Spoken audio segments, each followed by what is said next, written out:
In the heart of London flows a living testament to history, culture, and nature. This waterway has survived the rise and fall of empires, the birth of artistic movements, and the evolution of a city that thrives on its banks. This river serves a secret but vital role in each and every Londoner's lives. The Thames is where we get our drinking water, something that flows unimpeded out of taps each time we turn them on. This is a constant, a daily necessity that is so automatic we rarely take a moment to appreciate it. But a hidden menace lurks, threatening the supply. The Thames is also where our sewage is being dumped at an increasing and alarming rate. I'm Randa. I'm a lecturer at King's College London, and I research urban waste. This is why, to me, the Thames is my lab. When I look at this river, I see its history and how it made London what it is today. I see the way it not only supports life, but allows the people who work on it to support their lives. But I'm not the only one. Follow me as I meet with others who see more than water when they look at this river. These are the people who depend on it for their careers, well-being, and as a treasure trove. My name is Rachel Bentley. I am a counsellor for the ward of North Bermondsey in Southwark. I'm Annie, I'm 17 years old. I started rowing 3 years ago. I'm Chloe and I work for Thames 21 as the Thames Monitoring Officer. My name's Tom Chivers. I'm a writer and I'm a licensed Thames mudlark. Although we see it as an unstoppable force, a constant, a right, this river is surprisingly vulnerable. The Environment Agency has warned that within just 25 years, the southeast of England could run out of water, and that includes this mighty river. So I was elected in May of 2022, but I've lived in the area now for over a decade, and certainly, the longer I've lived here, the more involved I've got in ideas of keeping the area clean, but also looking to the heritage and understanding how we address some of our challenges of the modern era. One of the things is maybe not the most compelling political slogan, but this issue of jurisdiction. Who has jurisdiction to solve certain issues? And very often it feels in the modern era, there's a lot of finger pointing, well, it's your job, it's not my job. And it's actually, hold on a minute, maybe it's everybody's job and we need to come together and recognise we have a problem and address it. So pollution in the river, I think it's definitely a very topical issue. A few years ago, everybody was very concerned about plastic. We're now very kind of aware of sewage in the rivers. And I think, as I say, it's an issue of public health. It's an issue of environmental protection. I think one of the things that we see kind of in modern times is the power of kind of citizens, that citizen voice. We see it once again with sewage in rivers right now. People are deeply concerned about this idea, feeling that we're regressing as a country and how we treat the health of our waterways. And the idea that kids or anybody could be swimming in sewage-filled rivers or seas is just not acceptable in the UK in 2023. I think that citizen voice helps to really bring scrutiny and attention, and it's about galvanising the political will to make that happen.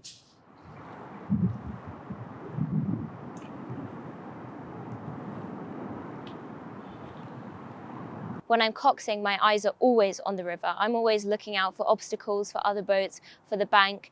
And then I just started noticing a lot of things that just weren't meant to be there. I feel that as someone who uses the river a lot, it's my responsibility. I have kind of a duty to protect the river because the ducks can't pick up the rubbish themselves. And it's our fault, like as a species, that all this stuff is in there. So Tidy, I started it in November 2022. And it was just because I'd just become a cox around 2 months before, and I'd immediately become aware of this issue, and I really wanted to do something to help. We had a tidy cleanup with members of different rowing clubs and also people who just don't row and want to come along. It was quite close here. It was by Barnes Bridge. We found a lot of, firstly, sanitary masks in there, and we did find some wipes, and we actually, I guess this isn't really sewage, but it was just waste from that construction project. There were full sandbags there and kind of metal and just things that these people had dumped into the river after finishing their project. The future of Tidy, well, firstly, I want to move it beyond rowing because I feel Although rowing is a very central community to the river, it's also quite a small community. I want everyone to be able to take part in this. I just started with rowing because it's a great community and it's what I do a lot of the time. But now actually I'm working on reaching out to schools and reaching out to just locals of the river who live with it every day of their lives and they want to help. I work for Thames 21 and we are an independent environmental charity that works with communities and to empower communities to really take action of their local rivers. And we're here today at Bishop's Park. So part of what I do as a Thames monitoring officer is I take volunteers down to the foreshore and we conduct litter surveys. So we do these at two types of sites, at sinking litter sites, which is an example of where we are here today, which is where heavy density plastic tends to deposit. And we also do surveys at floating litter hotspots, which is where the light density plastic, such as plastic bottles, tends to float and deposit on the foreshore. What we do in these surveys is we count the number of litter items within a certain area that we find and we categorise them. Particularly at sinking sites, we find a lot of sewage-derived plastic. So these are things like wet wipes, sanitary pads, condoms, plastic cotton bud sticks. Wet wipes are actually making up around 90% of all sewage-derived items that we find. The longer that the wet wipes are there, the more time that they have to break down into microfibers, or otherwise known as microplastics.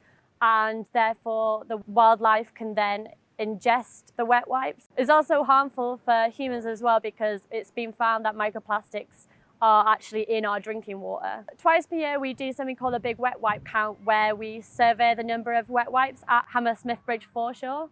And in some of the big mound hotspot areas, we're finding wet wipes in densities of up to 50 to 200 items per metre squared. And that's within just the first 5 centimetres of the sediment. So the actual number is going to be a lot higher than what we have found.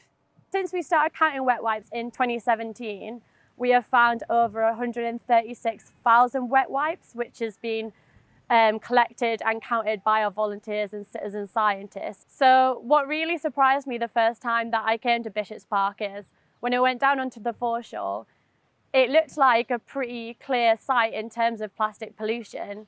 And it wasn't until we started digging at the sediment on the foreshore that we realised that it isn't just mounds of leaves or mud, it's all wet wipes. So the Thames is really important for London and provides a lot of services. So the first one being it provides healthy drinking water to support the population of London. Having a healthy river is also really important to prevent flooding in London. And also it's really important that, especially as someone who grew up in the countryside, having lots of blue-green spaces for people to access, it really contributes to local communities' well-being and, having somewhere that they can go down to the river and enjoy, because living in quite an urban city, there's very few places where people can feel connected to nature. We're standing here in Rotherhithe on the banks of the River Thames in south-east London. This is where I live, actually. I started mudlarking during the COVID lockdown. I was living in a small flat with 2 young children, going stir crazy without a garden, and the River Thames foreshore became our space to play, our space to discover. And I started finding sherds of pottery, really interesting sherds of pottery with writing on them. And I then discovered this thing called mudlarking, which is going down into the mud of the foreshore at low tide and searching for historic objects. People sometimes talk about mudlarking like it's treasure hunting, and there is an element to that, but for me it's about exploration, it's about curiosity, about the things that you find. Often we find things that we don't quite know what they are, so there's a kind of mystery that's revealed through the discovery. But that moment when you find an object, a historic object in the mud, it can be quite extraordinary, and there's a real kind of, the hairs on the back of your neck go up. And I think for me what's so exciting about it is when you find something really small like a medieval button or a coin in this incredibly complex and large landscape down there on the foreshore. And it's that sense of scale, finding something so old and beautiful in this large, muddy, dank landscape. It's very difficult to pick out my favourite finds from the Thames foreshore, but perhaps it has to be a find I've found relatively early on in my practice as a mudlark, and it's a medieval finger ring with a beautiful blue glass stone still intact in the ring. And it dates to the 14th or 15th century. And what's particularly interesting about this ring is that it appears to have been twisted. It hasn't been damaged by the river, it's been deliberately twisted by hand and then thrown in. So of course you start to think, why has that ring been deposited in the river? Has it been thrown in by a jilted lover, for example? I brought along 3 of my most special finds to show you. The first one is a very, very small find, which is a Roman hairpin made out of bone. So this would have gone through a Roman Londoner's hair almost 2,000 years ago. The next find is also very small, and it's a decorated button from the Tudor period. So conceivably this could have been worn by somebody who would have gone to the Globe Theatre. And one of my most recent finds, which I'm very, very pleased about, because as a writer I'm interested in anything to do with books. This is a medieval or Tudor, not quite sure yet, decorated book clasp. So this piece of metal would have held together the pages of perhaps a Bible or a book of some other kind. And I found that recently and I absolutely love it. We don't just find historic objects down on the Thames foreshore, we also find an awful lot of modern waste. Possibly the most interesting example, because it relates back to the clay pipes that we find on the foreshore, we find their equivalent. We find vapes in large, large quantities. We of course also find an awful lot of plastic waste. As a licensed Thames mudlark, I'm very aware of some of the risks that the river holds. But there are of course also the risks of sewage and pollution. So most mudlarks are advised to wear gloves when they go down there, and obviously to wash their hands and not to get any river water in your mouth. I personally don't mudlark in an area that gets a lot of sewage, but I still see things that I don't want to see, in particular, used condoms, wet wipes, but also items like knives that have been thrown into the river. It's important to protect the Thames environment because it is such an amazing natural resource in the middle of one of the world's great cities. I see a lot of people using the foreshore who are families, young families with children. It's somewhere that people who are living in an inner city can get away from the business of life and really connect back with water. Where I live in Rotherhithe, local children use the foreshore to come and play, and it reminds you that these resources are incredibly important for young people to experience the natural world. For me, mudlarking is something that gives me a great excitement and value in my life. I love doing it, I love the calmness of it, I love the focus of it, and I love the way in which I'm learning about materials, about natural materials and about man-made materials. It gives me a real connection to landscape that's very difficult to get otherwise. It's also a practice that's helped me through a very difficult period of my life. It's helped me through trauma, it's helped me through loss, and it's something that's very, very important to me. Preserving the river isn't just an environmental issue. It's a commitment to safeguarding our heritage, ensuring clean water for generations to come, and securing a vibrant and sustainable future for all who depend on it.